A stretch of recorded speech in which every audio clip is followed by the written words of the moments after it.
सुमेरगढ़ में एक गरीब ब्राह्मण ज्ञानचंद रहता था। उसके परिवार में पत्नी विजया के साथ 2 बच्चे दीपू और किरण रहते थे। दीपू अभी 9 वर्ष का था और किरण दीपू से 4 साल बड़ी थी।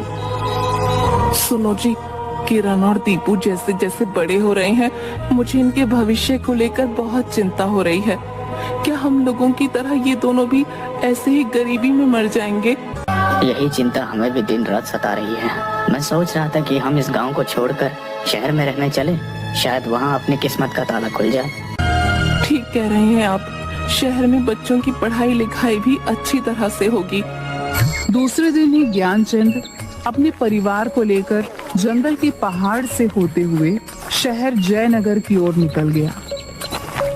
जयनगर सुमेरगढ़ से वैसे तो 65 किलोमीटर की दूरी पर था, लेकिन जंगल पहाड़ के रास्ते से 27 किलोमीटर पड़ता था।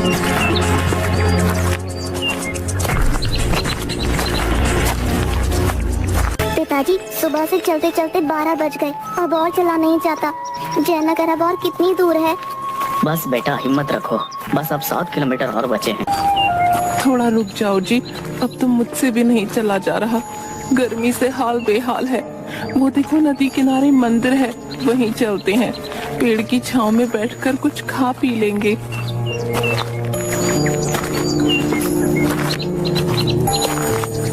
वे लोग मंदिर के पास जाकर खाना खाने लगते हैं।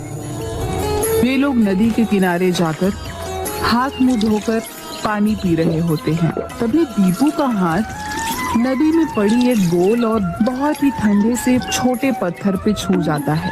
इतनी गर्मी में इतना ठंडा पत्थर देखकर वह उसे तुरंत उठा लेता है। दीदी देखो, ये पत्थर कितना ठंडा है, मानो बर्फ हो। अरे सचमुच, ये कैसे हो सकता है? इस भीषण गर्मी में जहाँ सभी पत्थर आग उगल रहे हैं, वहीं ये पत्थर बर्फ से भी ठंडा है। दीपू, किरण, वहाँ नदी किनारे क्या कर रहे हो? जल्दी चलो, देर हो जाएगी। अभी वो सामने वाला पहाड़ भी तो पार करना है हमें। 4 घंटे लगेंगे। शाम होने से पहले हमें जयनगर भी पहुँचना है। आया पिताजी। दीदी, मैं इसे पॉकेट में रख लेता हूँ। अब चलो, पिताजी बुला रहे हैं। चलो जल्दी, तुम लोगों को जहाँ थोड़ा सा समय मिलता है वहीं खेलने लगते हो। देर हो रही है, पता नहीं कब ये सफर खत्म होगा। जंगल में जंगली जानवरों से डर भी लगता है। चलो अब देखता हूँ कि मुझसे पहले पहाड़ के पास कौन पहुँचता है। अरे रुको, हे जी आप ही रोकिए उन्हें।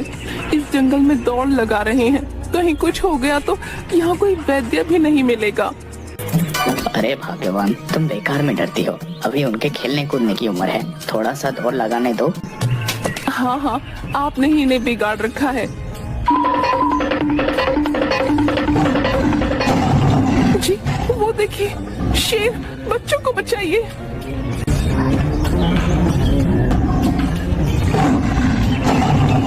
शेर, किरण, दीपू, निकलो जल्दी वहाँ से। बच्चों भागो वहाँ से। हे भगवान, हे प्रभु, मैंने आज तक जाने अनजाने में कोई भी पाप नहीं किया है। मेरे बच्चे को बचा लो। मैं 16 सोमवार इसी मंदिर में नंगे पैर आकर नारियल फोड़ूंगी। किरण जोर जोर से रोने लगती है। ज्ञानचंद को कुछ भी समझ नहीं आ रहा होता है कि वह क्या करे। वह लगातार चिल्ला चिल्लाकर शेरों को अपनी ओर आकर्षित करने का प्रयास कर रहा था। तभी एक शेर किरण के ऊपर उछलता है, लेकिन इसी बीच दीपू शेर के मुंह पर एक घूसा मारता है। घूसा लगते ही शेर वहीं ढेर हो जाता है। दूसरा शेर दहाड़ते हुए दीपू पर अटैक करता है, लेकिन दीपू उसका पूंछ पकड़कर उसे नचाकर बहुत दूर तक उछाल देता है। फिर पास में बेहोश शेर का भी पूंछ पकड़कर घुमाकर दूर फेंक देता है। न जाने उसमें इतनी फुर्ती और शक्ति कहाँ से आई। यह सब देखकर ज्ञानचंद भी अचंभित हो जाता है। उठो विजया, देखो बच्चे सुरक्षित हैं। मेरे बच्चों, सब ठीक है ना? हाँ पिताजी, दोनों शेर को भगा दिया। हे भगवान, आपका लाख लाख शुक्र है जो आपने हमारी रक्षा की। विजय और ज्ञानचंद इस घटना को भगवान का चमत्कार मानकर वहां से चल देते हैं। चलते चलते पहाड़ पार करते समय उन्हें डाकू का सामना करना पड़ता है। शहर के प्रसिद्ध और सबसे धनवान सेठ जौहरी यमुना प्रसाद को डाकुओं ने किडनैप कर पहाड़ के घने जंगलों में एक पेड़ से बांध रखा था। जैसे ही ज्ञानचंद और उसका परिवार उन डाकुओं के नजदीक पहुंचते हैं, डाकू इन्हें भी पकड़कर पेड़ में बांध देते हैं। कौन हो तुम लोग और इस जंगल में क्या कर रहे हो? हम सुमेरगढ़ के गरीब ब्राह्मण ज्ञानचंद है मालिक। गरीबी से तंग आकर गांव से शहर जा रहे हैं। मेरे पास पैसे तो थे नहीं, तो पूरे परिवार के साथ जंगल पहाड़ पार करके जयानगर जा रहे हैं, जहां अपनी जेबकी के लिए कुछ करूंगा ताकि मैं और मेरे बाल बच्चे भूख से ना मरे। सुना तुमने जकीरा, ये गरीब ब्राह्मण शहर में अमीर बनने जा रहा है। बता बता इसे कि गरीब आदमी को शहर में और गरीबी बना देती है। अमीर बनने के लिए हमारे जैसे कत्लेआम करना होगा। सरदार बिल्कुल सही कह रहे हैं। देखो इस सेठ को, इसने हमें 50 करोड़ रुपए देने से इनकार किया था। अब जब इसकी जान पर बन आई तो इसके आदमी 50 करोड़ रुपए लेकर आ रहे हैं। तुम लोग भी जब तक इसके आदमी नहीं आ जाते यहीं रहोगे। भाई बाप हमें छोड़ दीजिए, हम गरीब लोग हैं, शहर में कुछ काम काज करने और किसी तरह जीने खाने जा रहे हैं। दया करो मालिक। दया रहम भीख ये सब अपने डिक्शनरी में नहीं है क्या सेठ? पूरे 2 घंटे हो गए, तेरा आदमी अभी तक यहाँ नहीं पहुँचा पैसे लेकर। अगर आधे घंटे के अंदर वो यहाँ नहीं पहुँचा तो अगले 2 मिनट के अंदर तुम और ये ब्राह्मण परिवार मौत के घाट उतार दिए जाओगे। भी घोड़े पर एक बड़ा सा बैग लिए सेठ का आदमी आते हुए दिखाई देता है। जगीरा आकर चंपत सिंह को बताता है कि सेठ का आदमी पैसा लेकर आ रहा है। चंपत सिंह पेड़ के पीछे जाकर जगीरा को बोलता है कि इन लोगों को छोड़ना अपनी मौत को दावत देने के बराबर होगा, अतः पैसा लेते ही सभी को मौत के घाट उतार देना। यह बात दीपू सुन लेता है। जैसे ही सेठ का आदमी जगीरा को पैसा देता है, सरदार पूरे 50 करोड़ रुपए हैं। ठीक है, अब इन सबको ठिकाने लगा दो। ये हमारे लिए चलता फिरता मानव बम है। इन्हें हमारे बारे में बहुत कुछ पता चल चुका है। ये कभी भी पुलिस को इन्फॉर्मेशन दे सकते हैं। मुझे छोड़ दो, बदले में मेरी सारी संपत्ति ले लो। रहम करो। चंपत सिंह की डिक्शनरी में दया रहम भीख ये सब नहीं है सेठ। तुम सबको अब मरना ही होगा। नहीं मालिक, हम गरीब ब्राह्मण परिवार ने आपका क्या बिगाड़ा है? हमें छोड़ दो मालिक, आपको जो रुपए चाहिए थे वो तो मिल ही गया। तभी रुपए साथ में लेकर सेठ का आदमी कुछ हरकत करता है। जगीरा उसी पल उसके सीने में गोली मार देता है। वह वहीं ढेर हो जाता है। यह कुछ देखकर सभी भगवान का नाम लेने लगते हैं। तभी दीपू अचानक पूरी ताकत से रस्सी को तोड़ते हुए सभी डाकुओं को मारकर बेहोश कर देता है। ये काम इतनी फुर्ती से करता है कि किसी को भी एक पल सोचने का मौका भी नहीं मिलता।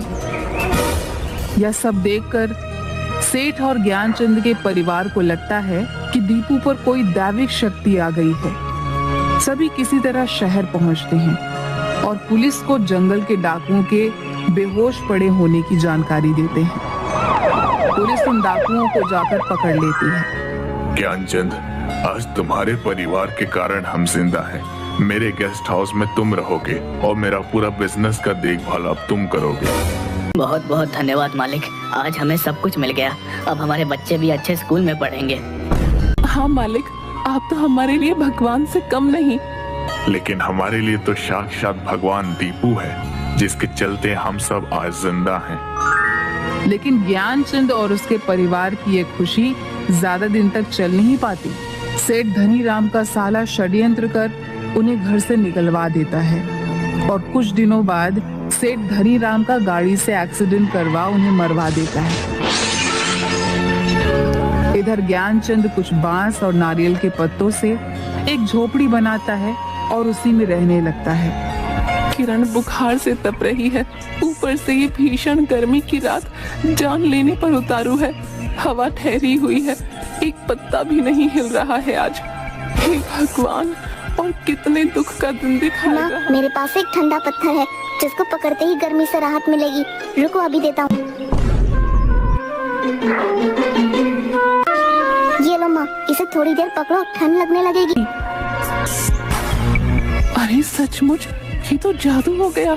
ले बेटी, तुम्हारा शरीर तप रहा है, इसे पकड़ लो, तुरंत राहत मिल जाएगी। माँ, पिताजी, मेरे सचमुच ये जादुई पत्थर लगता है। किरण उस पत्थर को ज्ञानचंद को देती है। ज्ञानचंद जैसे ही वह पत्थर हाथ में लेता है, उसकी सारी गर्मी उसी पल गायब हो जाती है और वह ठंडक महसूस करने लगता है। वाकई कमाल हो गया, ये कोई मामूली पत्थर नहीं। कहाँ से मिला ये? जंगल में मंदिर के पास जब मैं नदी में पानी में हाथ धो रहा था, तभी ये पत्थर मेरे हाथ से टच हुआ और ठंडा पत्थर होने के कारण मैंने इसे अपनी जेब में रख लिया था। इसमें जरूर कोई शक्ति है। ये लो बेटा, इसे अच्छे से रख दो, बड़ा कीमती पत्थर है ये। जंगल वाले मंदिर से याद आया कि जब बच्चों को शेर ने घेर लिया था, तभी मैंने 16 सोमवार को नारियल फोड़ने का व्रत लिया था। कल संयोग से सोमवार है, कल सुबह ही हम वहीं जंगल वाले मंदिर में चलेंगे। हे भाग्यवान, शायद हमारी दरिद्रता भी दूर हो जाए। दिन सुबह सुबह ही देव अपने परिवार के साथ जंगल वाली मंदिर जाने के लिए निकल पड़ता है।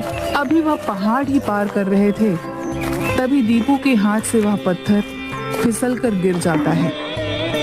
जैसे ही दीपू उस पत्थर को उठाने के लिए झुका, वह फिसल गया और एक छोटा सा पेड़ पकड़ लिया। लेकिन दीपू के वजन से वह पेड़ जड़ से उखड़ गया। तुरंत ज्ञानचंद ने दौड़कर दीपू का हाथ पकड़ लिया।